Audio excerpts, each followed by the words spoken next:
Hola, hola, hola, muy buenos días. Bienvenidos a otro video más de charlas bíblicas, un acercamiento a las historias de la Biblia.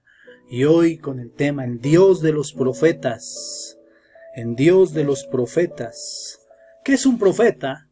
Un elegido por Dios para decir o dar a conocer lo que Dios ha designado. Es un intermediario entre la humanidad y la divinidad, ¿verdad? Los profetas y el profetismo no es algo exclusivo del pueblo de Israel, ¿verdad? El profetismo, ¿verdad? Existía desde antes que Israel ya se conformara como pueblo o nación, ¿verdad? En la antigüedad se presentaban personas con la pretensión de estar hablando en el nombre de la divinidad o de haber recibido revelaciones divinas. En el Oriente Antiguo hay registros arqueológicos de que el profetismo inicia ya en Sumeria, allá en Babilonia, en el siglo XVIII, ¿verdad? En la época de Abraham, imagínense. Tanto hombres como mujeres transmitían en el nombre del Dios de la región o el Dios del pueblo, en donde ellos vivían, oráculos y manifestaciones divinas, informaban de acontecimientos futuros. A estos hombres y mujeres les llamaban videntes. Y con manifestaciones extravagantes se manifestaban en forma de éxtasis, de entusiasmo, de felicidad y alegría intensos que no se puede sentir ni pensar nada más que en su Dios, ¿verdad? Anunciaban oráculos en un estado psíquico anormal con una excitación llamada o traducida como manía o locura. Imagínense, se creía que al sobrevenir este éxtasis, la persona se salía del cuerpo para dar lugar a la divinidad que se servía de los órganos fonéticos del vidente. Eso de salirse de sí mismo se llamaba éxtasis. Éxtasis, palabra griega, ¿verdad? Que significa locura, manía. Entonces, mientras que la toma de posesión del cuerpo del vidente se llamaba entusiasmo, al salirse o al sobrevenir esto, al salirse del cuerpo se le llamaba éxtasis, al dar lugar a la divinidad dentro de su cuerpo. Esta palabra aparece en el libro de los Hechos en el Nuevo Testamento, Hechos capítulo 10, 11, 5, 22, 17, o en el libro del Génesis 2, 21, 15, 12, solo por mencionar algunos textos, ¿verdad?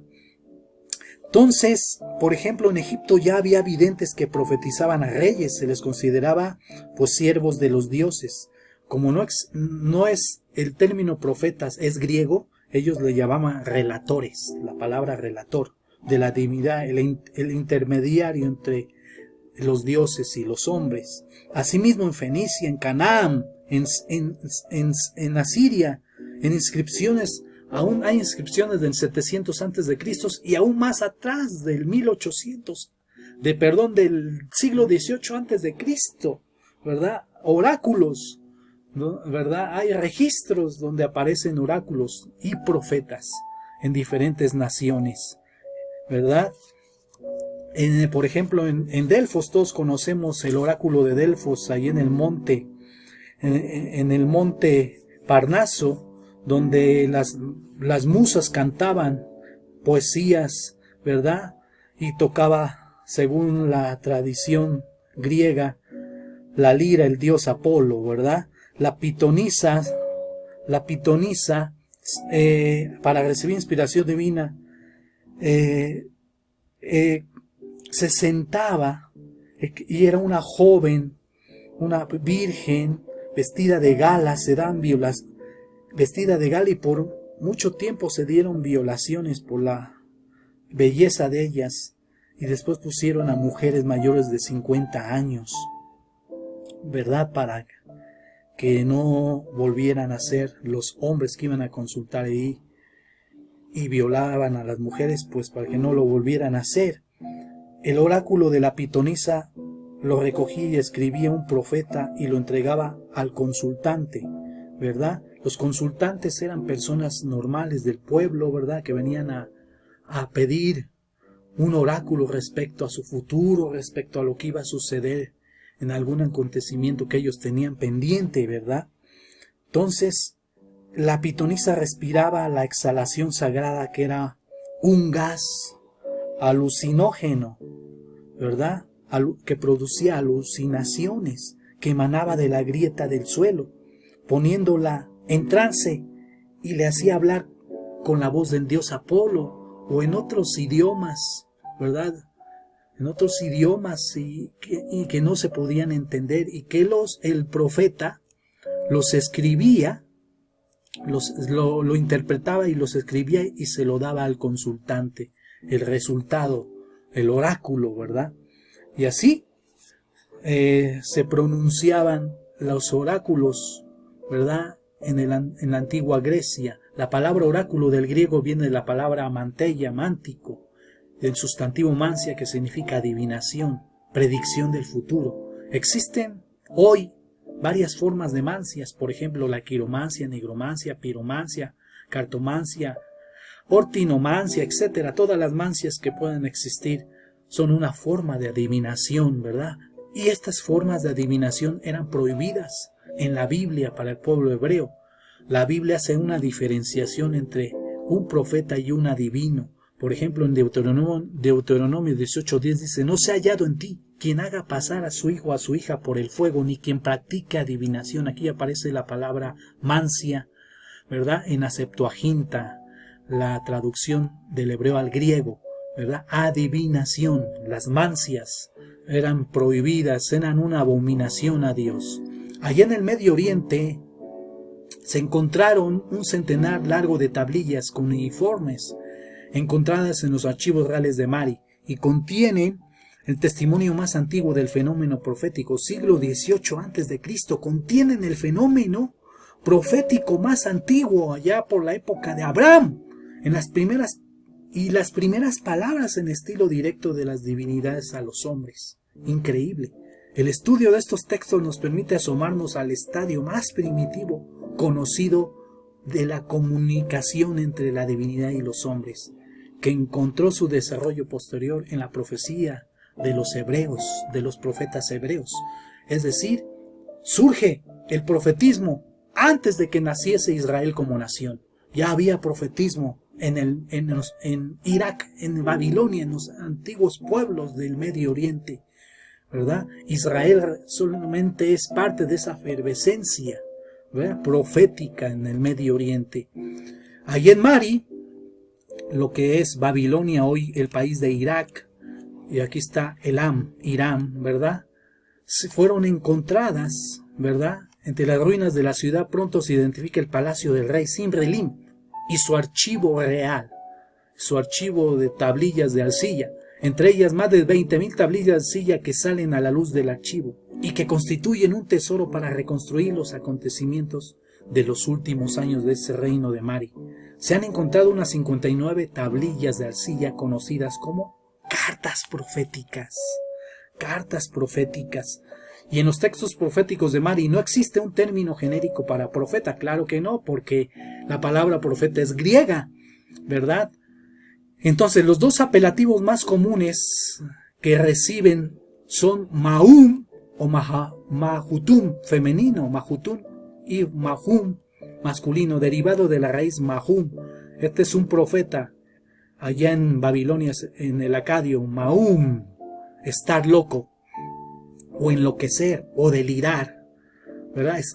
Caían en un éxtasis, en un trance, ¿verdad? Estos profetas, estos Mahum, ¿verdad?, para hablar a los gobernantes, y que pone el acento en la manera en cómo esa persona adquiere el mensaje divino, frecuentemente traducido como extático o un éxtasis, ¿verdad? La revelación del mensaje podría acontecer mediante una experiencia visual, una visión, una voz que les hablaba, o una aparición a través del estado de vigilia o de un sueño, ocurrida la mayor parte de veces dentro de un templo, de un santuario.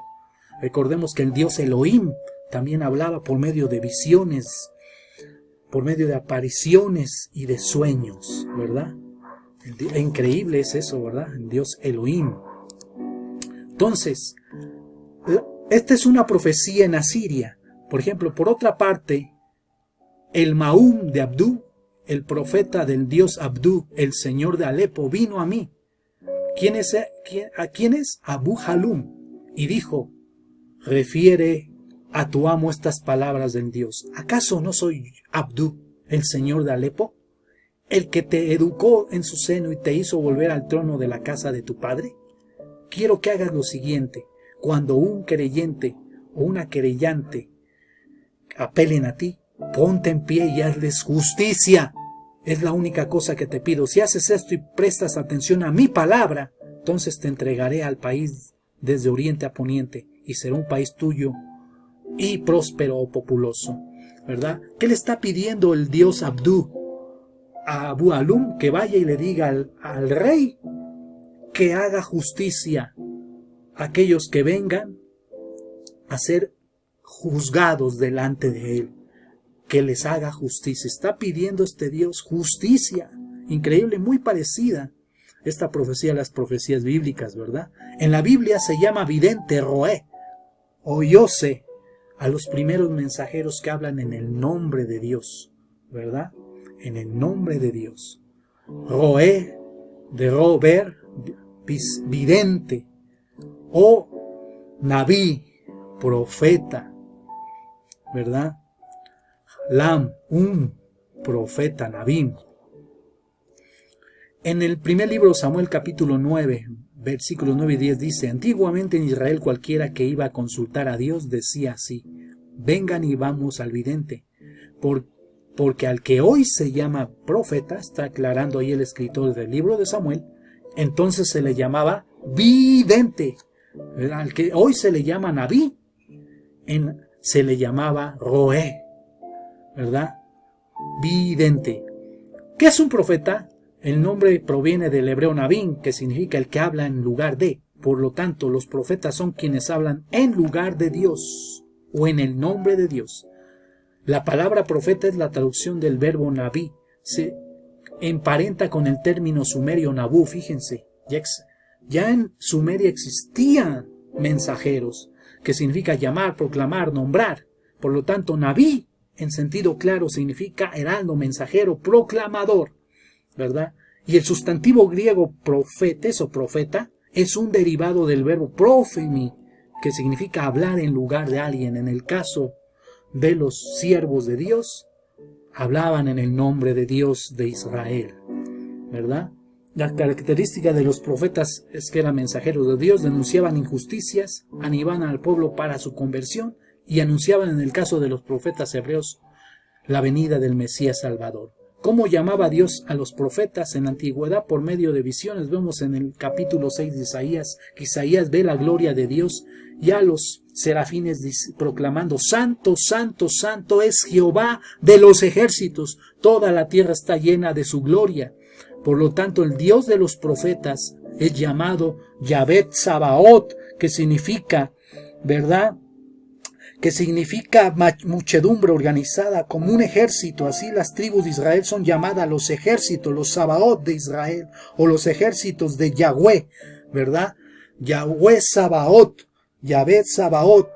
Y no aparece en la época heroica del desierto y de la conquista del Canaán, sino más tarde, cuando las tribus, ¿verdad?, se establecen ya en el Canaán, ¿verdad?, en la tierra prometida. Y David retoma este nombre Yahvé Sabaoth y lo hace suyo, ¿verdad? En el nombre de Jehová de los ejércitos yo vengo a ti, ¿se acuerdan? ¿Verdad? Y los profetas lo retoman también. Y después significa Yahvé Sabaoth, el Dios universal, ¿verdad? El Dios universal. Tiene ese sentido, ¿verdad? ¿Verdad?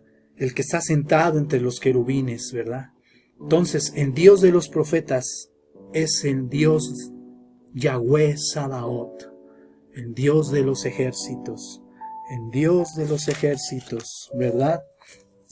Que aparece 77 veces en Jeremías, 10 veces en Amós, 14 veces en Ageo, 60 veces en Isaías, ¿verdad?